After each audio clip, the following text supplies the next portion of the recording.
How's it going, guys? It's Burgas here and welcome to another Call of Dragons video. Today we're going to talk about the Rage Regeneration, everything you need to know about the Rage.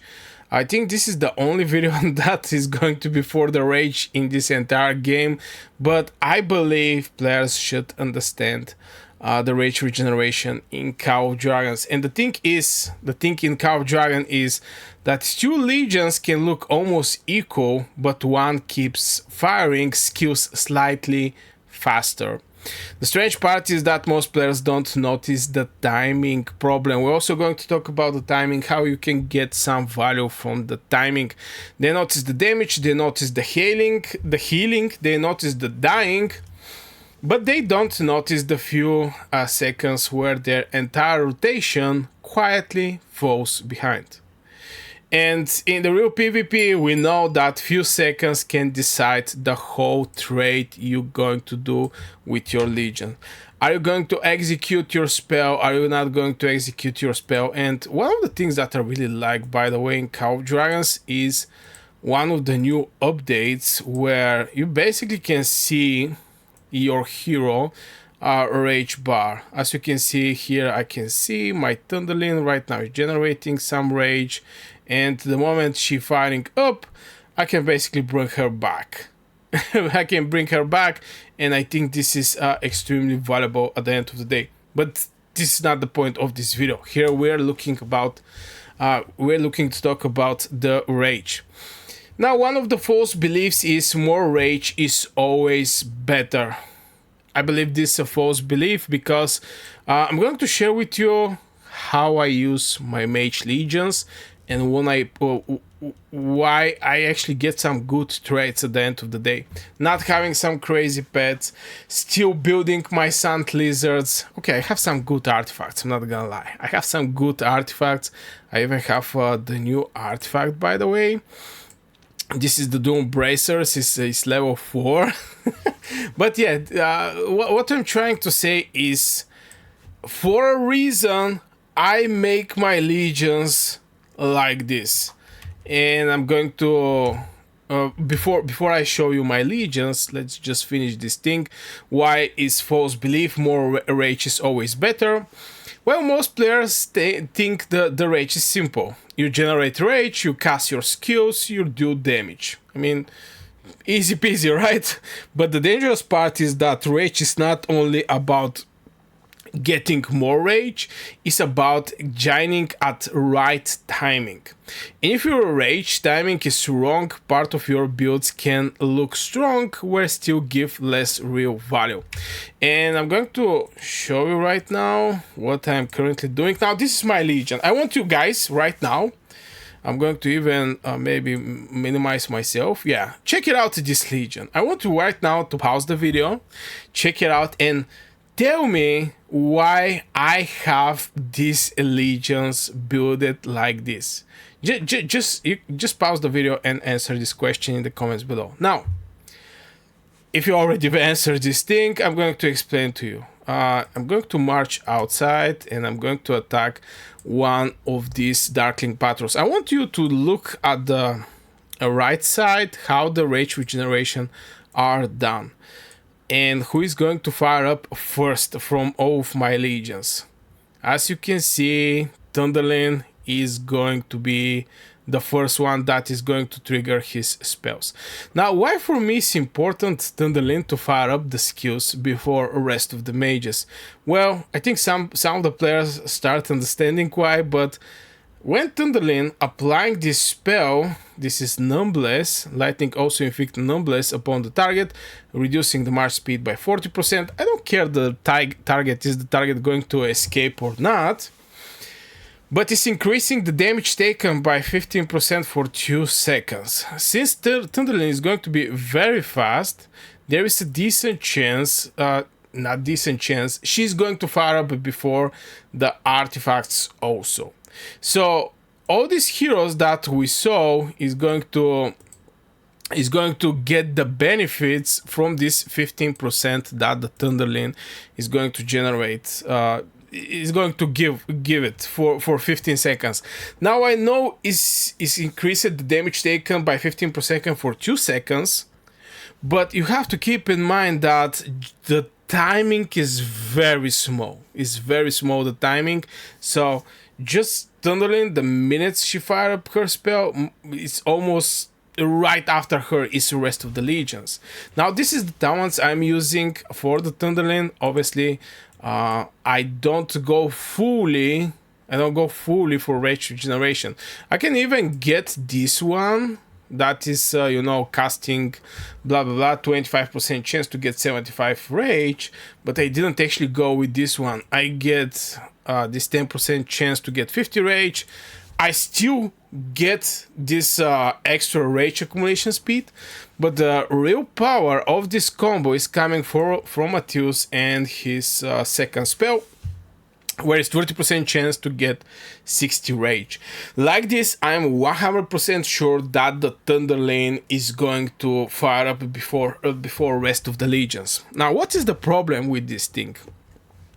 Is if I don't use Athius, because he's an epic hero, most likely I'm going to replace him at one point. Whoever I use Thunderlane, most likely I have to change the talents of the rest of the heroes, because let's give Lilia as an example. Lilia is having little rage regeneration here, but it's having also rage regeneration here. It's just one stack, so I believe I'm going to be able to fire up before my Lilia with my Thunderlin. Yuming is having also just one for rage regeneration. Who else do I have? Even though Yuming, he's having a passive skill, so he don't actually need rage regeneration. But at the end of the day, who else I have? Oh yeah, Bertrand. Now Bertrand is having, again, just a single rage regeneration. I build it like this, so, the Thunderlin to fire up before everybody, but everybody else to fire up immediately after the Thunderlin. Now, if I don't have a Athius on my side, most likely, for example, here, most likely I'm not going to get this rage regeneration here, and I'm maybe going to get with something else. Field, the unit count less than... No, it's not going to be this one. But most likely I'm going to go for something else and not rage regeneration. Because I really want my Thunderlin to apply this extra 15% damage taken increase. Again, it's also applying to the artifacts and pets. Now the other thing is, right now I'm thinking over Kantaman, because Kantaman is giving this damage do reduction 50%, so I'm going to apply with Thunderlin the 15% more damage taken, and with Kantaman I'm going to reduce the damage the Legion I'm targeting is doing, which is going to affect the counter attack. But still, this is in progress. Just wanted to say a couple words over the rage regeneration synergy currently I'm using for my Legion, because so far I didn't find anything good to put with Thunderlin at the end of the day. Some people are going to use Margaret Thunderlin. Well, it's not working, Margaret Thunderlin, for me at the end of the day. And this is one of the mistakes that I see people do, but this is a topic for other video. So yeah, as I mentioned about the false belief, most players think rage is simple. You generate rage, you cast Q, you do damage. But the dangerous part is that rage is not only about gining more, it's about gining it at the right timing. If your rage timing is wrong, part of your build can look strong until it's actually giving less value. Now let's talk about the hidden cap most players ignore. Now we're going to go in the numbers here. There is where the mechanic become uncomfortable. Players ask it if there is max rage giant per cycle, and the answer is 220. This is what I get as information per cycle. This is what you can actually get, because from the talents you can see that you have 10% chance to get 50 rage. If one cycle is 10 seconds, you're going to get 50 rage per one cycle. Same for this one. Now this one is a little more different, but still, is around 220.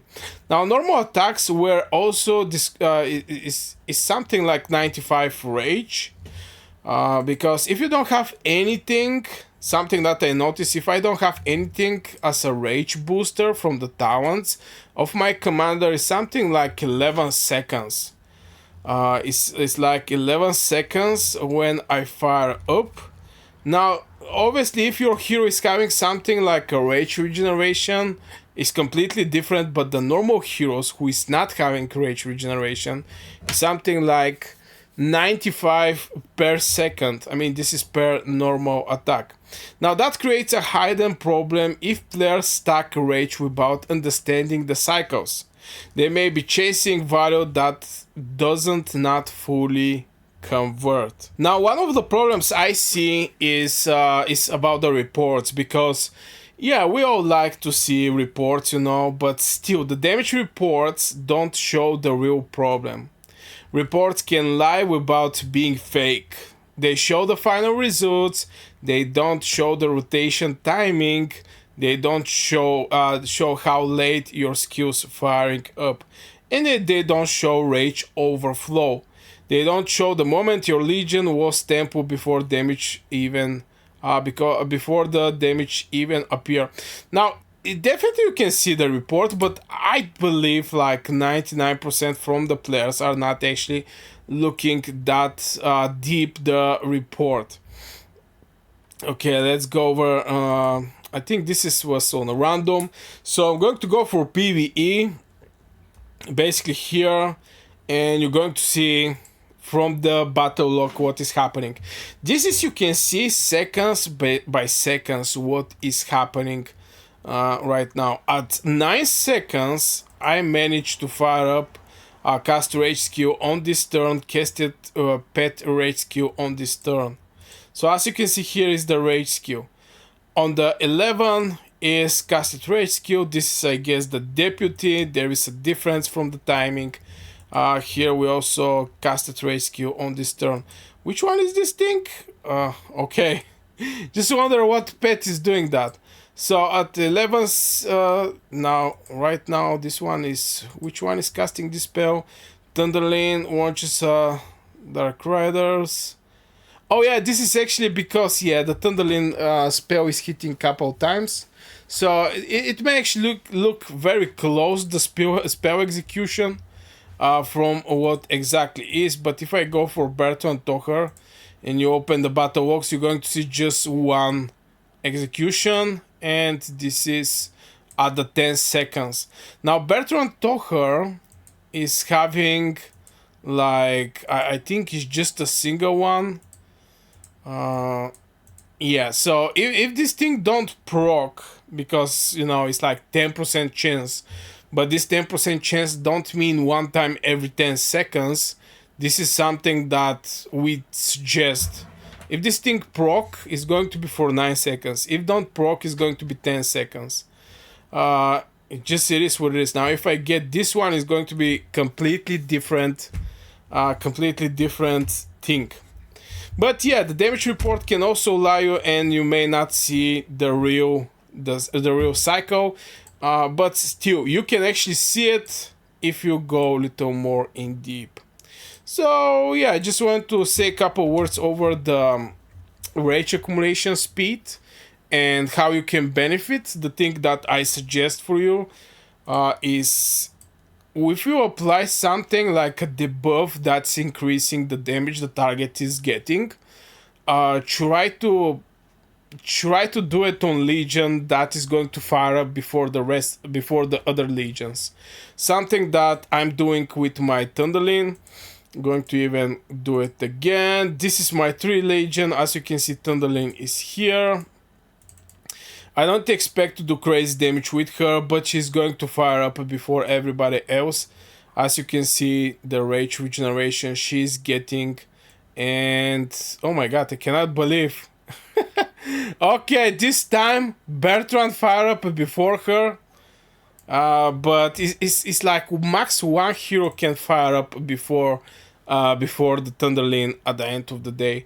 The rest is going to get the benefits of this 15% damage increase that the target is going to have. So yeah guys, this will be for this video. I really hope you enjoyed. If you do, hit one like, share your opinion in the comments below, share with your friends, and yeah, see you in the next video.